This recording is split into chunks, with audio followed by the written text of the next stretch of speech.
Tenemos la columna de Luis Custodio, hoy es un gusto recibirlo.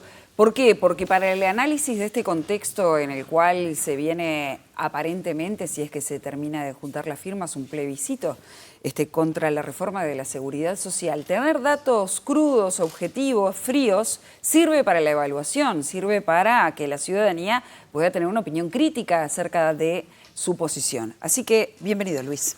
¿Cómo les va? Buenas noches para todos. Sí. Por estos días hemos estado hablando mucho, indudablemente, de seguridad social y tenemos una reforma en curso desde el año pasado, 2023, como todos sabemos, pero deberemos decidir seguramente sobre otra alternativa, otro modelo de seguridad social que está planteado a nivel de un plebiscito que es altamente probable que debamos decidir los uruguayos con el voto en el mes de octubre. El punto 1 del texto a plebiscitar, vale la pena recordarlo, dice: la seguridad social es un derecho humano fundamental no susceptible de lucro. Se refiere a la eliminación de las AFAP en concreto, dado que se prevé el retorno de los fondos a una cuenta general en el Banco de Previsión Social, manejados exclusivamente por el Estado, así en términos generales queda mejor dicho. Esta columna no apunta hoy al debate entre la propuesta a plebiscitarse y la reforma del año pasado o la del año 96, solamente es la información correspondiente al funcionamiento de los fondos y las administradoras de fondos, en definitiva, de nuestros ahorros previsionales que están allí para cuando llegue el momento de jubilarnos cada uno de nosotros. Y esto es en base a los números, los datos de las administradoras de fondos, de las AFAP, que trimestralmente entrega el Banco Central del Uruguay, que lo cerró precisamente esta semana. Por tanto, una breve descripción, ya vamos a la primera placa, de este universo de las AFAP. Acá tenemos la cantidad de afiliados que hay hoy, algo más de 1.600.000 personas. Estamos hablando de un 93%, representa el 93% del total de personas ocupadas según el Instituto Nacional de Estadísticas en su último relevamiento. Manejan 917.000 millones de pesos, casi el 30% del Producto Interno Bruto, son unos 23.000 millones de dólares aproximadamente en este momento. 3 apuntes, nos quedamos con esta imagen. La cantidad de afiliados creció 3% en los últimos 12 meses, mientras que los fondos crecieron 11% en el mismo periodo. 11% más volumen en todas nuestras cuentas sumadas, 3% más de afiliados. Y por otra parte, República AFAP, compuesta por los bancos públicos, República, Banco de Seguros e Hipotecario, es el jugador dominante en el mercado. BPS, debí decir. Es el jugador dominante en el mercado.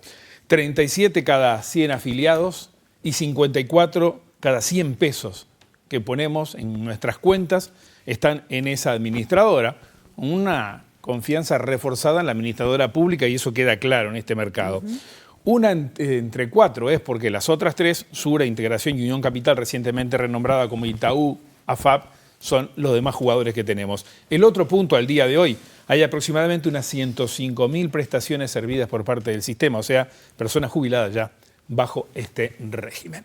Dicho esto, ¿qué hacen con nuestro dinero las administradoras de fondos de ahorro previsional?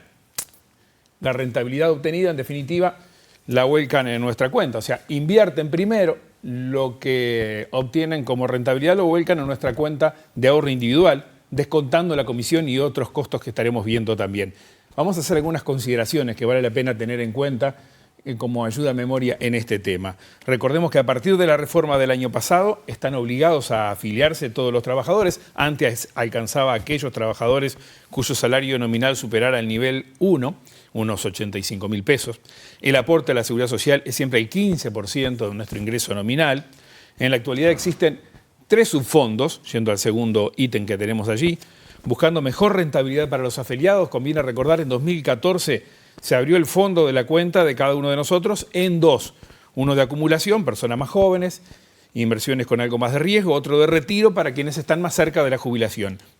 Y ahora el de acumulación, en esta última reforma del año pasado, se dividió en 2, creando un tercer fondo llamado de crecimiento al comienzo de la vida activa con un poquito más de riesgo aún. Otros aspectos importantes de esa lista que pusimos allí: las administradoras cobran una comisión Es un importe que cobran todas las AFAP por administrar las cuentas de ahorro individual de las personas afiliadas, lo cobran de nuestros aportes, hay una comisión por custodia y también una prima de seguro. Según información del Banco Central, esos costos sumados andan por el 18% sobre el aporte efectivo, una vez deducido ese 15% sobre el ingreso de aportación que recauda el BPS. Y esa comisión es, en promedio, esta comisión que les decía recién del 18% varía, es el promedio entre las distintas administradoras. La menor comisión del mercado beneficia sobre todo a los nuevos ingresados al sistema. Mantenemos un minuto más, por favor, la placa que estaba recién, porque hay otros puntos que queremos repasar. Beneficia sobre todo, como decíamos, a los recién ingresados al sistema. El otro concepto a tener en cuenta ahí, la rentabilidad. Tomamos la rentabilidad real neta agregada del Fondo de Ahorro Previsional, que es un promedio ponderado participando todos los fondos de las AFAP, de la rentabilidad neta de cada uno. Bueno, es importante mirar la rentabilidad que se genera y también las comisiones que cobran las AFAP. Por eso la rentabilidad neta, que es la que tomamos, engloba ambos conceptos. Esa rentabilidad neta, ¿dónde se ubica? Está en el orden del 2%. Recordemos que se calcula en unidades reajustables, que se ajusta al alza algo por encima del 9% promedio anual en los últimos años. Y el otro tema que está ahí en esa lista es el rendimiento. Para que la jubilación se incremente es importante el rendimiento que tengan las inversiones que realizan las AFAP. Según República AFAP, la rentabilidad promedio desde el inicio del sistema en el año 96 del subfondo de acumulación es de 15,8% anual medida en pesos y de 5,5% anual medida en UR y de 9,5 medida en dólares, ¿no? De acuerdo a las distintas dimensiones. Estas rentabilidades son elevadas y se comparan con otras opciones que podría haber tenido un afiliado haciendo otro tipo de inversión. Por ejemplo, si hubiera invertido en un plazo fijo en dólares en un banco desde el año 96, renovándolo anualmente, hubiera obtenido una rentabilidad anualizada del 3%, o sea, claramente por debajo de ese 9,5% que decíamos recién. El sistema tiene además una serie de reaseguros que se activan para el caso de rentabilidades por debajo de un piso establecido. Dejemos entonces esto y ahora hablemos de las inversiones. Vamos con la siguiente placa y podemos hacer énfasis en esos datos. En detalle, ¿en qué invierten las AFAP hoy? Estamos hablando acá de valores del Estado, en su gran mayoría de los recursos, por encima del 56%, casi un 20% en valores de empresas, en renta internacional con un poquito más de riesgo, arriba del 14%, en instituciones financieras en el entorno del 6,5%, un poco más. Cabe recordar, mirando estos números, que hay una regulación muy estricta para que las AFAP gestionen las inversiones con las máximas garantías, que minimicen los riesgos para cada uno de nosotros. Son importantes las limitaciones, no están habilitadas a exponerse a activos de riesgo alto. La mayoría de los fondos están invertidos en instrumentos emitidos por el gobierno y el Banco Central, como vemos, bonos globales, notas del Tesoro, letras de regulación monetaria. En el sector privado las inversiones están a través de fideicomisos financieros, obligaciones negociables de empresas, por ejemplo. También hay inversiones financieras como depósitos bancarios y, como decíamos antes, cuentan con exposición a la renta internacional. Hablamos de valores de renta fija emitidos por organismos internacionales de crédito o por gobiernos extranjeros de alta calificación, tratando de minimizar, como decíamos, el riesgo. ¿Cuál sería una alternativa diferente? Tener más inversiones locales, no invertir nada fuera del país, por ejemplo, favorecer a las pequeñas empresas o sectores con interés social, como pueden ser las viviendas. Bueno, algo de eso hay. Lo vemos en la siguiente placa para ver en definitiva de qué forma se invierte. Acá vemos qué está pasando con las inversiones locales en relación con los topes. Fíjense cómo se distribuyen los topes. Están los tres subfondos, de un lado el máximo y del otro la inversión real. Fíjense que en casi todos hay un margen para subir todavía. O sea, hay margen, hay espacio para incrementar. Hay algunas inversiones más seguras, con menor rentabilidad que otras, pero acá podemos inferir que si hubiese más proyectos en el sector privado, por ejemplo, hay margen para aumentar la inversión. Sucede que no todas las inversiones son tan seguras, posibles de estructurarse como parecía inversión conveniente para las AFAP, o sea, afapeables, como se les dice en la jerga. Debería cumplir con tantas exigencias para dar garantías a esa inversión que deberían apuntar a una deuda muy grande, porque cuesta mucho estructurar. Una empresa mediana que tiene un proyecto no puede convertir en afapeable su inversión porque no reúne las condiciones. Hay cuestiones de escala de mercado también.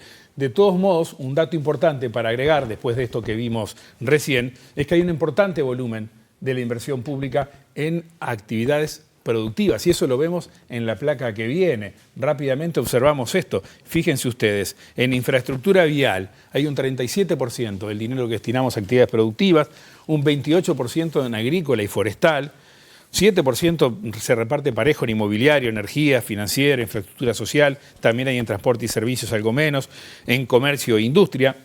Acá están todos los proyectos más conocidos de los últimos tiempos, forestales, energía alternativa, la eólica, por ejemplo, y la solar, el ferrocarril central, entre otros, ¿verdad? Y hay una distribución geográfica también muy particular, casi que una de cada $4 que se invierte por esta vía o que está invertido por las AFAP en el aparato productivo corresponde a Montevideo. Acá hay sector inmobiliario, infraestructura, transporte y servicios. Un 11% en Canelones, infraestructura vial. Hay un 10% en Cerro Largo y un 6% en Florida. Ahí estamos casi que en el 50%. El resto, la otra mitad, está desparramada por todo el país. Son 4.720 millones, como vemos ahí, de dólares en total. Hace una década eran 1.000 millones, ¿no? En el aparato productivo. Hay ahí un camino a seguir mientras este sistema se mantenga, ¿verdad? Claro. Otra puede ser la realidad. ¿Puede haber más inversiones en actividades productivas? Bueno, sí, insisto en lo que decía antes, otro tipo de proyectos. En resumen, para cerrar, y vamos ya a la última placa que nos dé apoyo para compartir estos datos, la vemos acá. Hay inversiones locales en activos financieros y en activos físicos y en el exterior. La cobertura es amplia. Hablando del riesgo, no hay inversión que no lo tenga. La búsqueda de rentabilidad siempre trae implícito algún nivel de riesgo. Por eso, en este tipo de inversiones lo que se apunta es un balance adecuado y de acuerdo con el momento del inversor. Por eso hay más de un fondo. Diversificación está ahí también. Es clave no tener los huevos en una sola canasta. Eso parece obvio, pero está bueno remarcarlo. Por eso se habilita el uso de distintos instrumentos, desde bonos a préstamos internacionales, a proyectos del sector privado, entre otros. Concentrarse en un único producto o un solo mercado nos genera más exposición. Y los plazos, que es el último punto que está ahí. Los periodos largos diluyen eventuales pérdidas de una coyuntura. Si hay un mal momento y se pierde algo porcentualmente, y sobre todo si se está en la primera etapa, por eso el riesgo está más en las primeras etapas que en las últimas, siempre hay tiempo que en el largo plazo la situación se recomponga y generalmente la evolución a largo plazo ha mostrado eso, por eso las tasas de rentabilidad que decía recién. Los índices en los cuales las AFAP podrían quedar habilitados a invertir en el largo plazo siempre crecen, por lo menos es lo que muestra la información que existe. Seguramente en octubre todos los uruguayos tengamos que dar respuesta a través de un plebiscito acerca de este debate. Sí, entre otros puntos, AFAP sí o AFAP no, como les decía antes, no era ese el centro de esta columna. Más adelante, si este camino se sigue, vamos a poner sí las opciones sobre la mesa con todos los datos de los que podemos disponer y el análisis hasta donde estemos habilitados para llegar por nuestra sapiencia, que es limitada en estos temas, y ahí podremos discutir un poco más sobre eso, ¿sí? De todas maneras, como acercamiento al tema, son datos sumamente interesantes que ayudan a ir conformando opiniones críticas. Gracias, Luis. Gracias, gracias.